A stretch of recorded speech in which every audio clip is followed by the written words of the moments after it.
نحمده ونصلي ونسلم على رسوله الكريم اما بعد فاعوذ باللہ من الشیطان الرجیم بسم اللہ الرحمن الرحیم۔ حضرت عبداللہ ابن مسعود رضی اللہ تعالیٰ عنہ اس حدیث کو روایت کرتے ہیں کہ سرکار مدینہ صلی اللہ علیہ وسلم کی بارگاہ میں ایک سردار آیا اور اس نے آ کے عرض کیا، یا رسول اللہ صلی اللہ علیہ وسلم مجھے کوئی ایسا حکم ارشاد فرمائیں کہ میں اپنی قوم کو جا کے وہ سناؤں۔ تو اللہ کے رسول صلی اللہ علیہ وسلم نے ارشاد فرمایا کہ اے قوم کے سردار، جا کے لوگوں میں سلام عام کر دو، یعنی لوگ ایک دوسرے کو سلام کیا کریں، چونکہ سلام کرنے سے محبتیں بڑھتی ہیں۔ اس لیے حضور نبی کریم صلی اللہ علیہ وسلم نے فرمایا کہ اپنی قوم سے جا کے کہو کہ ایک دوسرے کو سلام کیا کریں۔ اور دوسری بات حضور نبی کریم صلی اللہ علیہ وسلم نے ارشاد فرمائی کہ انہیں یہ بھی کہہ دینا کہ ضرورت کے بغیر گفتگو نہ کیا کریں، خاموشی اختیار کیا کریں۔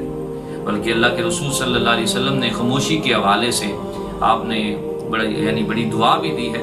آپ نے فرمایا اللہ اس بندے پر رحم فرمائے جو بولتا ہے تو ثواب پاتا ہے اور خاموش رہتا ہے تو سلامت رہتا ہے۔ یعنی اس کا مطلب یہ ہے کہ بولو وہ جس سے ثواب مل جائے، بات وہ کرو جس سے اللہ کی جانب سے کچھ نہ کچھ اجر اور معاوضہ مل جائے، اور خاموش رہو کیونکہ خاموشی کو حضور نبی کریم نے نجات قرار دیا ہے۔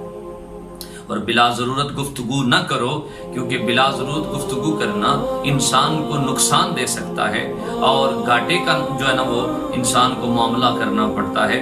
تو اس طریقے سے بڑے بڑی بزرگان دین نے اس کی طرف توجہ دلائی ہے۔ میں نے پڑھا ہے حضرت ابراہیم بن ادہم سے کسی نے یہ بات کی کہ حضور فلاں بندہ علم ناو سیکھ رہا ہے، تو آپ نے فرمایا کاش کہ خاموشی کے بارے میں سیکھ جاتا کہ اس کی فضیلت کیا ہے اور وہ کتنی بڑی نجات والی چیز ہے۔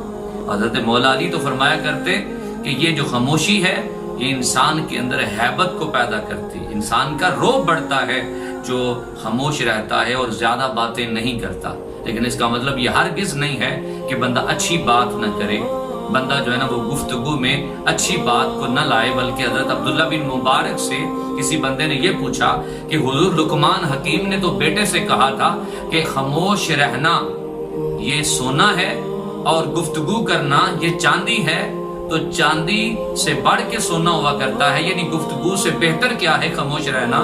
تو اس کا مطلب کیا ہے؟ تو آپ نے فرمایا ہاں یہ بات ٹھیک ہے کہ اللہ کی فرما برداری والی باتیں کرنا اگر چاندی ہے تو اللہ کی نافرمانی والی باتوں سے جو ہے نا وہ چپ ہو جانا یہ اصل میں سونا ہے۔ تو اس کو بڑے بڑے جو اہل علم لوگ تھے انہوں نے اس کو سونا قرار دیا، خاموشی کو۔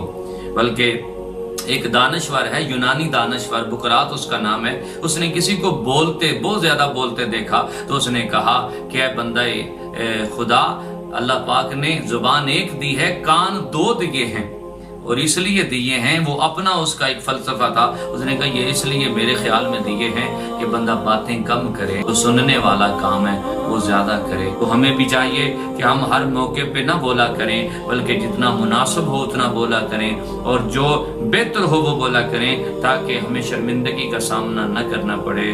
جو عقل مند ہوتا ہے وہ سوچ کے بولتا ہے، اور جو بیوقوف ہوتا ہے وہ بول کے سوچتا ہے۔ اس لیے اللہ تعالیٰ ہمیں عقل مندوں میں رکھے اور ہمیں وہ بولنے کی توفیق دے جو اللہ تعالیٰ کو پسند ہو، اللہ کے رسول کو پسند ہو۔ اللہ تعالیٰ عمل کی توفیق عطا فرمائے۔ وما علینا الا البلاغ المبین۔